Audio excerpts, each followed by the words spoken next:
Bismillahirrahmanirrahim. Assalamualaikum warahmatullahi wabarakatuh. Untuk pertemuan yang kedua ini, selamat berjumpa lagi dengan Ibu Suparni.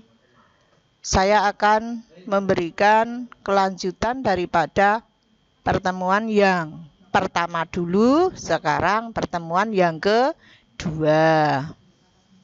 Pertemuan yang kedua, nanti kita akan membahas yang namanya perubahan orientasi mata pencaharian. Ternyata karena adanya migrasi tadi, saya ulang untuk materi kemarin, karena adanya perubahan migrasi aktivitas manusia, maka akan mempengaruhi perubahan banyak sekali. Di antaranya yaitu perubahan orientasi mata pencaharian. Kemudian, interaksi spasial umumnya terjadi karena adanya kepentingan ekonomi, khususnya berkaitan dengan pekerjaan. Contoh, orang desa. Orang desa itu mata pencahariannya bertani. Kemudian pada waktu orang itu bertani, setelah menanam atau menanamkan bibit pertaniannya, itu untuk panen itu menunggu kurang lebih 4 bulan. Selama 4 bulan awal kegiatan petani itu ada. Setelah sawah ditanami pakai bibitnya, kemudian petani itu nunggu. Karena nunggu berarti petani itu tidak bekerja, atau dikatakan pengangguran terselubung. Kemudian bapak tani itu daripada nganggur, pengangguran terselubung tadi, maka dia pindah atau melakukan urbanisasi ke kota, tapi dalam jangka waktu sementara. Karena apa sementara? Karena diperkirakan kalau seandainya sawah yang ada di desa itu nanti sudah mulai akan panen, petani itu akan kembali melakukan panenan, melakukan pertanian lagi. Pekerjaan yang ada di kota ditinggalkan. Kira-kira kalau kasus seperti itu, petani itu ngapain? Pekerjaan yang ada di kota itu apa? Biasanya yang mudah ditinggal yaitu pekerjaan pedagang. Entah itu dagang apa di kota. Kalau sudah mulai panen, petani tersebut pulang ke desa. Itu untuk kepentingan ekonomi, khususnya berkaitan dengan pekerjaan. Pekerjaan itu berubah-ubah. Adanya orientasi mata pencaharian. Kemudian yang kedua, jenis pekerjaan juga berkembang karena adanya kebutuhan akan barang dan jasa yang semakin beragam. Kita tahu kebutuhan kita banyak sekali, bisa dikatakan tidak terbatas. Untuk mencukupi kebutuhan yang saking banyaknya, orang itu tidak cukup bekerja satu jenis pekerjaan saja. Karena dia menginginkan kebutuhannya itu tercukupi, maka dia buka cabang pekerjaan lainnya. Contoh, ibu guru. Mulai pagi kita datang ke sekolah, kita bekerja sebagai guru. Tapi kalau nanti kita sudah pulang alhamdulillah sekarang kan sore pulangnya. Kira-kira pekerjaan apa yang bisa ditekuni oleh guru? yang menghasilkan uang setelah bekerja di sekolah. Pulang sekolah, di rumah mau ngapain untuk nambah-nambah namanya uang untuk mencukupi kebutuhan. Kira-kira apa contohnya? Guru pulang sekolah nyambi. Nyambi apa? Pedagang. Pedagang apa? Pedagang hek. Tahu hek ya? Hek itu menjual makanan, minuman tapi malam. Duh, ya padahal paginya kan kita di sekolahan tidak bisa masak nobu, ya dibagi tugas. Kalau suaminya itu tadi nanti ngajar pagi, pulangnya ibunya istrinya itu sudah menyiapkan makanan yang akan dijual. Nanti Pak Guru itu tinggal menjual saja. Itu namanya kerjasama di dalam keluarga. Kemudian kita lanjut lagi. Ternyata untuk yang poin kedua ini memang kita harus mencari pekerjaan tidak harus satu, tapi cadang sumbernya banyak. Bisa mencukupi kebutuhan yang saking banyaknya. Sekarang apa-apa mahal. Betul kan? Kelihatannya mendapatkan uang sekian, tapi untuk mencukupi kebutuhan sudah habis, bahkan mungkin kurang. Maka selain kita bekerja, kita juga tawakal, pasrah diri kepada Allah, berusaha.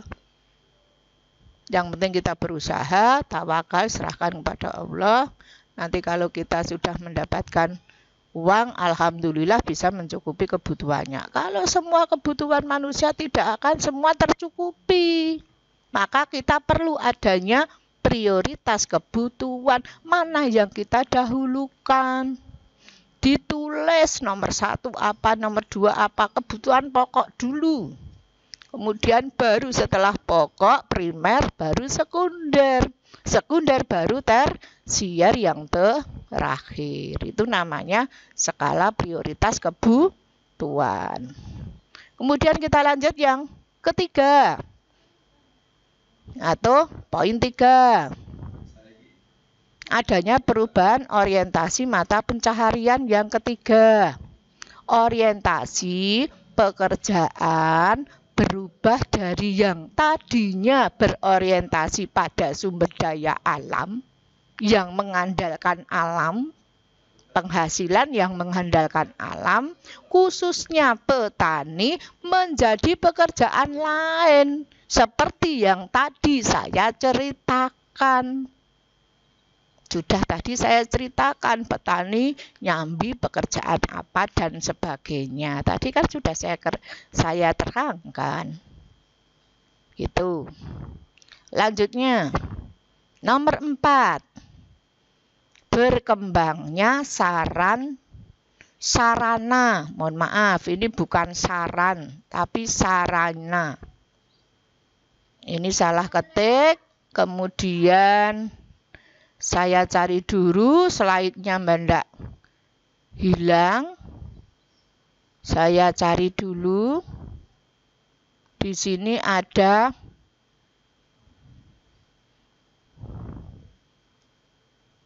sebentar. Saya mau cari dulu untuk pertemuan yang kedua. Nah, di sini sudah ketemu. Mohon maaf anak-anak. Yang keempat, berkembangnya sarana dan prasarana. Tulisannya saran. Tapi ini salah tulisannya. Mau saya tambahi A. Berarti sarana dan prasarana. Berkembangnya sarana dan prasarana itu terjadinya pergerakan orang atau barang atau informasi yang memerlukan sarana dan prasarana. Pergerakan orang, pergerakan barang, pergerakan informasi itu perlu adanya sarana dan prasarana. Contohnya, di sana ada pergerakan informasi. Pergerakan informasi itu mengalami pertumbuhan. Perlu adanya sarana. Dulu informasi itu didapat, informasi dari tempat A ke tempat B, dari ruang satu ke ruang yang lain, itu cukup menggunakan namanya telepon. Kemudian berkembang, telepon itu juga ada nilai plus dan negatifnya karena perkembangan teknologi, kemudian informasi itu juga mengalami perkembangan. Sekarang pakai HP, HP itu mudah dibawa kemana-mana. Tapi kalau telepon itu kan cuma di tempat, sulit untuk dibawa kemana-mana. Maka perlu adanya HP. Sekarang HP zaman dulu dengan sekarang juga lain. Zaman dulu cuma untuk halo dan SMS. Sekarang HP karena kemajuan teknologi, informasi itu didapat sangat cepat. Bisa untuk internet, bisa untuk Zoom, dan sebagainya gitu. Kemudian kita lanjut lagi. Pembangunan sarana dan prasarana akan semakin meningkat dengan meningkatnya pergerakan tersebut. Dengan sendirinya, otomatis sarana prasarana akan mengalami perkembangan zaman. Kemudian, lanjutnya lagi yang terakhir, kendaraan, jalan, fasilitas umum, pusat-pusat perdagangan, dan sebagainya terus bertambah dengan semakin meningkatnya interaksi keruangan. Dari saya cukup sekian untuk pertemuan yang kedua ini. Kalau seandainya masih ada kesalahan, biasa manusia banyak yang salah. Saya mengucapkan minta maaf pada anak-anak, tapi kalau benar itu datangnya dari Allah, bukan dari saya. Cukup sekian pertemuan yang kedua. Terima kasih sekali. Assalamualaikum warahmatullahi wabarakatuh.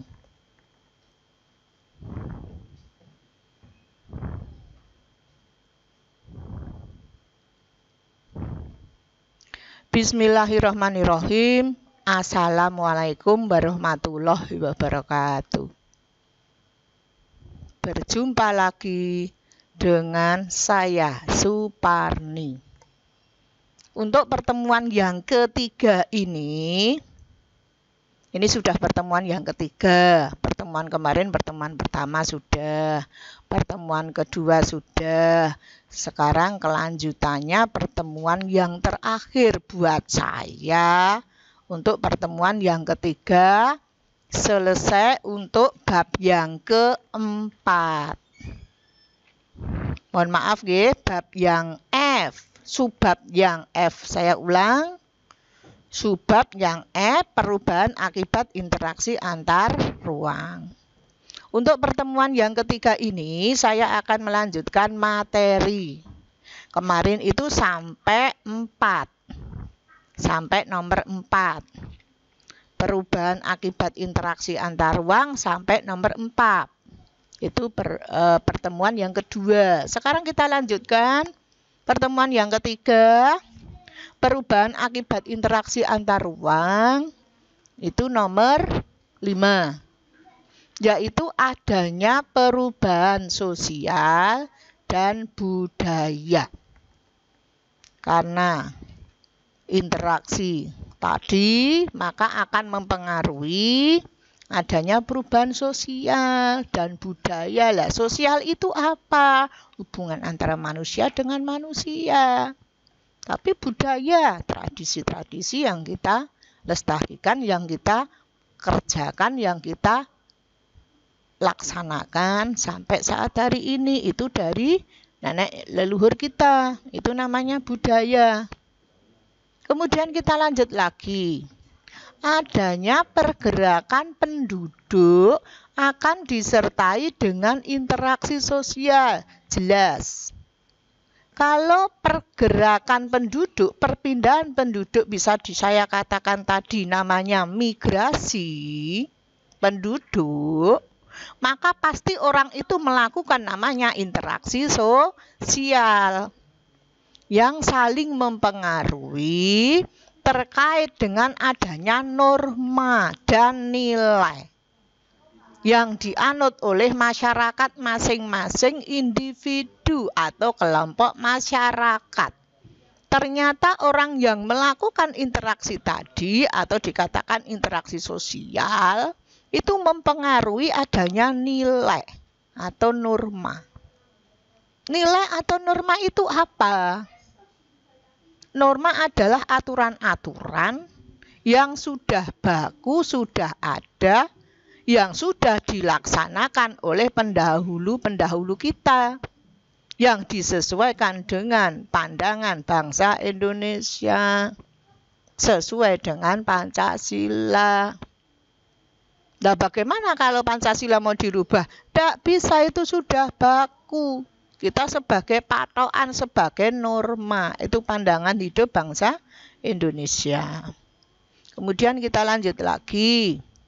Perubahan sosial dan budaya pada saat ini tidak hanya adanya pergerakan penduduk, tetapi juga karena aliran informasi dari suatu daerah ke daerah lain, bahkan antar negara, go internasional.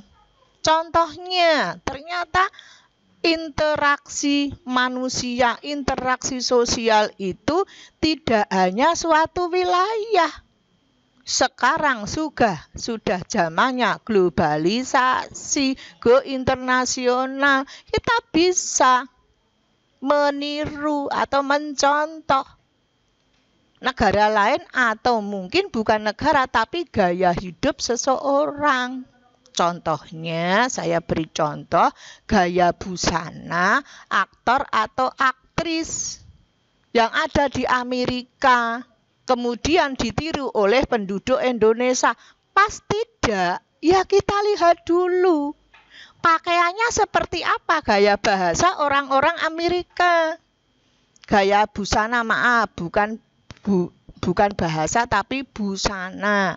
Cara berpakaian orang Amerika itu di daerah sana kan dingin.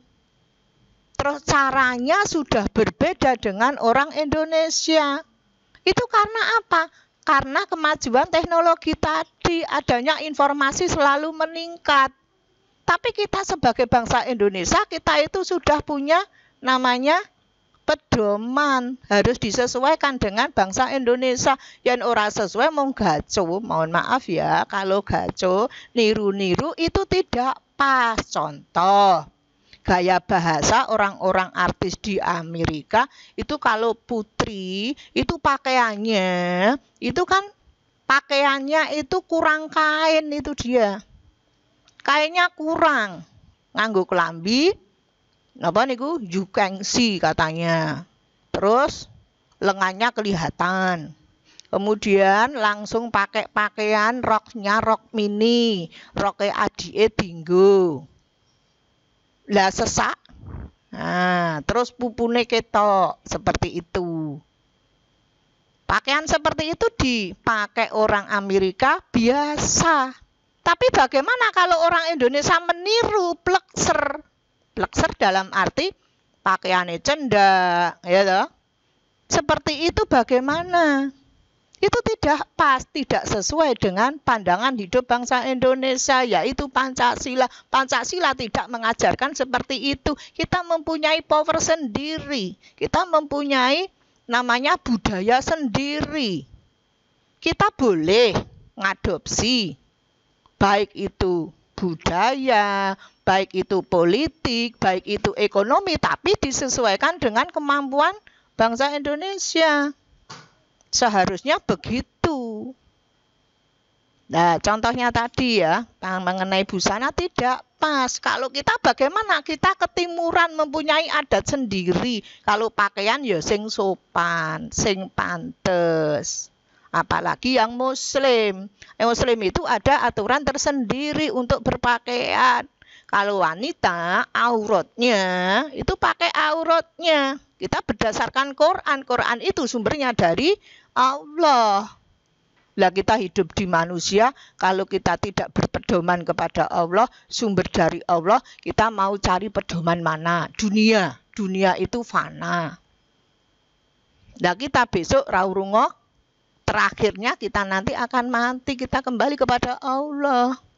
Apalagi kita cara berpakaian orang muslim, kalau putri menutup aurat kecuali muka dan tangan. Tapi kalau laki-laki bagaimana?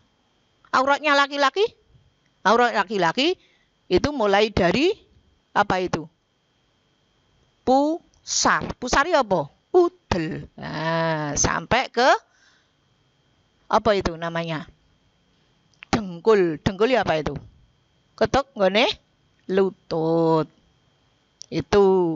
Bu, bagaimana kalau laki-laki itu seandainya memakai celana tapi atasnya tidak pakai pakaian, bawahnya itu pakai celana, yang penting auratnya tertutup.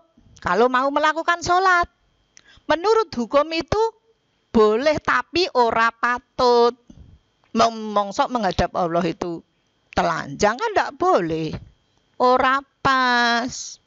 Tapi memang auratnya sudah tercukupi. Tapi yang tidak tercukupi apa? Sopan santune ora ono. Maka kita kalau menghadap Allah, yang laki-laki juga yang sesuai dengan orang Indonesia. Sesuai Indonesia bagaimana? Boleh pakai celana, Bu. Boleh pakai celana, boleh pakai sarung. Atas juga dikai pakaian, tapi pakaiannya ojo sekali-kali pakai kaos paosane tulisan, nanti di belakangnya dia membaca tulisan itu, berarti mburi marahi ora kusuk gitu loh. Kita pakai yang normal biasa saja, tidak mengganggu jamaah yang lain. Ya putri ya seperti itu, harus memakai aurat gitu nggih. Apalagi sekarang musim corona, kita harus pakai namanya tutup mulut. Itu sebenarnya dari Allah itu. Allah sudah memerintahkan. Tapi kalau di sini katanya apa? Tidak boleh pakai cadar. Itu pakai cadar itu sunnah. Kalau kita tidak bisa mampu untuk pakai cadar, kita astagfirullah saja, tapi kita tidak boleh menjelek-jelekkan. Itu perintah Allah. Ora entuk ngelek-ngelek. Awake dhewe istighfar, aku durung iso nglakoni seperti itu. Ngaten nggih anak-anak. Kemudian untuk materi pertemuan yang ketiga ini kemudian sudah selesai. Oh, mohon maaf, ini belum selesai. Ini tadi baru yang kelima. Kita lanjutkan yang keempat.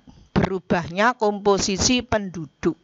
Komposisi apa tahu itu? Perubahan penduduk. Perubahan penduduk dari mana? Mungkin dari kelahiran, kematian. Itu mempengaruhi jumlah penduduk. Kalau kelahiran menambah, kalau kematian akan mengurangi. Karena adanya interaksi tadi antara manusia dengan manusia yang lain, maka di lain segi kalau manusia melakukan kegiatan atau melakukan migrasi atau melakukan perpindahan penduduk, maka suatu tempat penduduk itu akan berkurang. Maka di sana ada kata-kata berubahnya. Di lain sisi penduduk itu akan bertambah. Contohnya tadi migrasi. Atau dikatakan urbanisasi. Penduduk dari desa ke kota, dari desa berkurang, penduduk kota akan bertambah. Nanti akan mempengaruhi jumlah penduduk baik di kota maupun di desa. Itu dikatakan berubahnya komposisi penduduk. Kemudian lanjutnya lagi, interaksi keruangan dalam bentuk pergerakan orang akan menimbulkan konsentrasi penduduk dalam suatu wilayah. Akibatnya komposisi penduduk berubah dari yang awalnya, mohon maaf ini kurang A juga, ketikanya kurang, dari yang awalnya relatif seragam, misalnya sebagian besar etnis Sunda, kemudian berkembang menjadi beragam etnis. Kita ambil contoh di daerah Jakarta. Di daerah Jakarta, asli penduduk Jakarta itu namanya apa? Orang etnis Sunda, dikatakan Sunda.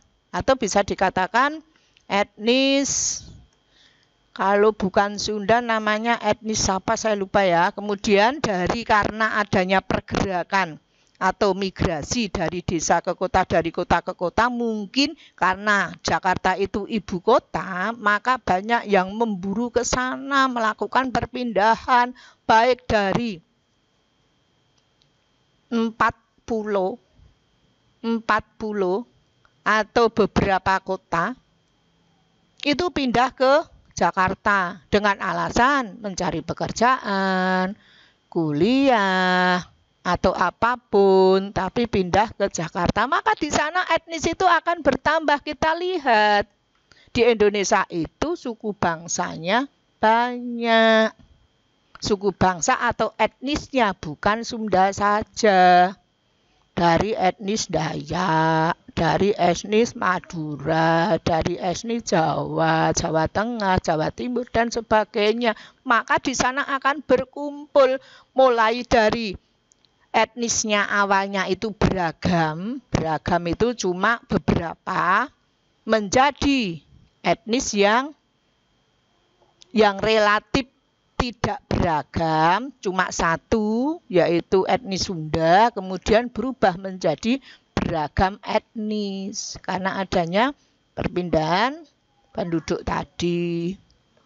Kemudian ini yang nomor 6 itu sudah terakhir. Kemudian sebelum kita tutup, saya akan memberikan tugas kepada anak-anak. Cukup 5 soal saja. Soal ini nanti kamu kerjakan di kertas folio. Untuk yang daring itu yang pakai HP, setelah dikerjakan di kertas folio, kemudian difoto, kemudian dikirimkan ke guru masing-masing mapel. Contoh, untuk kelas 7, saya dapat jatahnya kelas 7 GHI. Yang anak kelas GHI itu nanti dikirim ke WA saya. Begitu juga dengan kelas yang lainnya. Entah nanti dikirimkan, anak-anak kan sudah tahu, oh guru IPS kelas 7, saya misalkan kelas apa, nanti gurunya siapa. Kebetulan yang kelas 7 itu oleh Bapak Hari Untoro sama Bu Sri Marsini dengan Suparni. Gitu, dikirimkan sesuai dengan gurunya masing-masing. Kemudian bagi yang daring sama luring. Nah, kalau luring itu kan tidak punya HP. Kemudian soal ini nanti bisa diambil di sekolahan. Yang mengambil siapa? Orang tua. Karena kan ini masih COVID-19 atau dikatakan masih corona. Supaya anak-anak aman, yang keluar orang tuanya mengambil di sekolahan. Kemudian sekolahan sudah disiapkan nanti lewat di kantor Sapam. Nanti ada yang jaga kantor Sapam. Nanti orang tuanya disuruh mengambil soal di sana. Setelah dibawa pulang, diserahkan kepada anak. Kemudian anak mengerjakan di kertas folio juga. Setelah selesai, itu nanti diantar ke kantor Sapam lagi, SMP 9. Sampai ke kantor Sapam, nanti Bapak Sapam itu langsung memberikan kepada gurunya masing-masing. Maka jangan lupa ditulis. Ditulis yang mengerjakan siapa? Nama, kelas, nomor. Kemudian ditujukan kepada guru siapa? Itu harus ditulis karena gurunya 3, nanti tidak keliru. Bingung nanti. Ngerti nggih? Kalau misalkan ada pertanyaan, ada yang belum jelas, silahkan lewat WA gurunya masing-masing. Dari saya cukup sekian. Assalamualaikum warahmatullahi wabarakatuh.